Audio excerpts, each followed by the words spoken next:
everyone, Chris here, and welcome to my channel.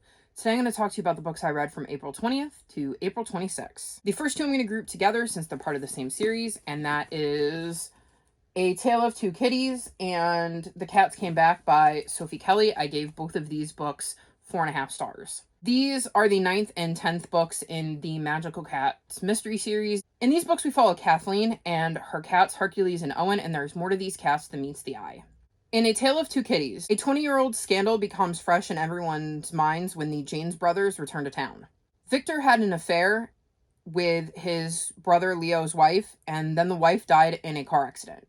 It looks like the brothers might finally be able to put the past behind them until Leo turns up dead. When a friend becomes the main suspect, Kathleen gets involved in the investigation.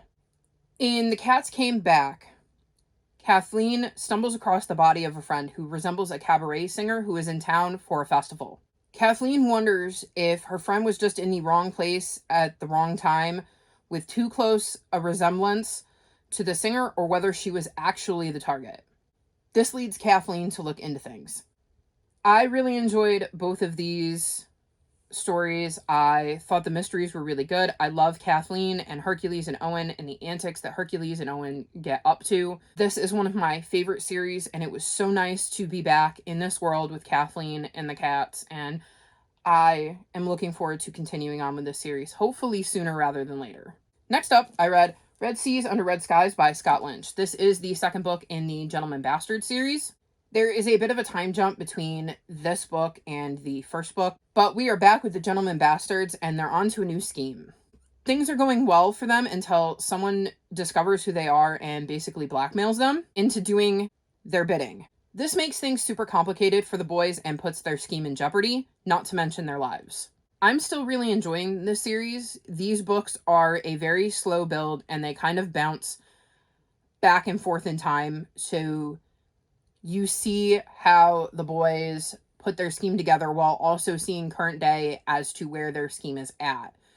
Because there's like a few years between the events of book one and the events of this book. And I know that that format can be jarring for some people and make it hard to get into. And it's hard for me to get into it too in the beginning. But I always end up being really glad that I stuck with it and finished the story, because I think that the way things tie up and how Scott Lynch makes the whole story, once you get to the end and are able to look at the whole thing tie together, so incredibly interesting. I will definitely be reading more in this series, as I love hanging out with the Gentleman Bastards and seeing what sort of antics they're getting up to next, even if it does take me a little time to get into each new story. Next, I read Murder on Black Swan Lane by Andrea Penrose, and I gave this book 3 stars. In this book, we follow the Earl of Rexford. He has well-known issues with the Reverend Josiah Hallworthy. These issues are well known due to the work of the satirical cartoonist A.J. Quill. When the Reverend turns up dead, the Earl becomes the main suspect. Rexford plans to track down Quill, as Quill seems to have a way of gathering information that others don't know. And he's hoping that Quill will somehow be able to gather information that proves he didn't kill the Reverend. Quill is actually a woman named Charlotte Sloane, who is using the drawings to make ends meet.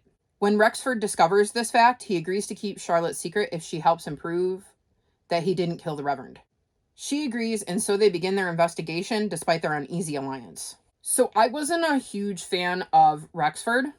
I really liked Charlotte, and I liked her chapters, but like I said, I wasn't a huge fan of Rexford, so when we were in his chapters, I wasn't as invested as I was when we were in Charlotte's.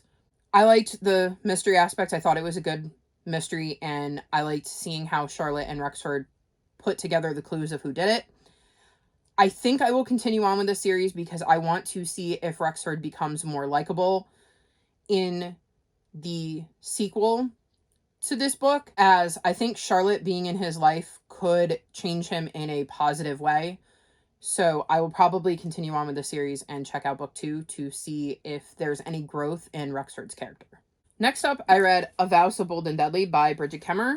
This is one of my 5-star predictions, so if you want to know my thoughts and my rating for this book, you'll have to wait for my 5-star prediction wrap-up, which will be coming out soon. This is the 3rd book in the Cursebreaker series. The Cursebreaker series is a Beauty and the Beast retelling, and this is the conclusion to that story. And like I said, if you want to know my thoughts on it, you'll have to watch my 5-star prediction wrap-up video to find out what I thought of this book. Next up, I read The Name of the Wind by Patrick Rothfuss, and I gave this book 4.25 stars. In this book, we get to hear the story of Quoth, who is the most famous wizard in the world. We get to hear Quoth tell his story and find out how he becomes the most well-known wizard. So this is a brick of a book, and it is literally that. It is literally just Quoth telling his story, and I found it fascinating. I love autobiographies and biographies, and that's essentially what this is Quoth telling his story. I really like Quoth, and I am enjoying his story. I definitely plan to continue on with book 2, even though I know that people have been waiting for book 3 for a really, really long time, because he basically tells a storyteller named Chronicle that he needs 3 days to tell his story.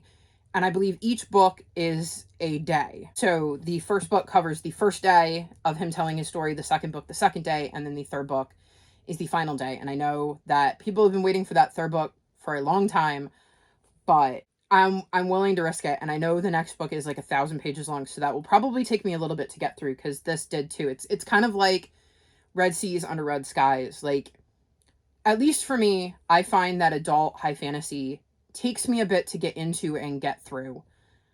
And this was no exception, but I did really, really enjoy it, and I'm looking forward to hearing more about Quoth's story and how he became the person that became this, like, legend.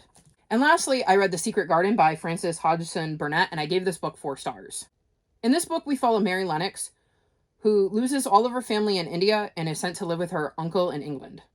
She has an awful attitude when she gets there, but the longer she's there, the more her nature changes. One of the things she finds out while living there is that there's a locked garden, and she longs to get inside of it and see what is behind the wall of this locked garden.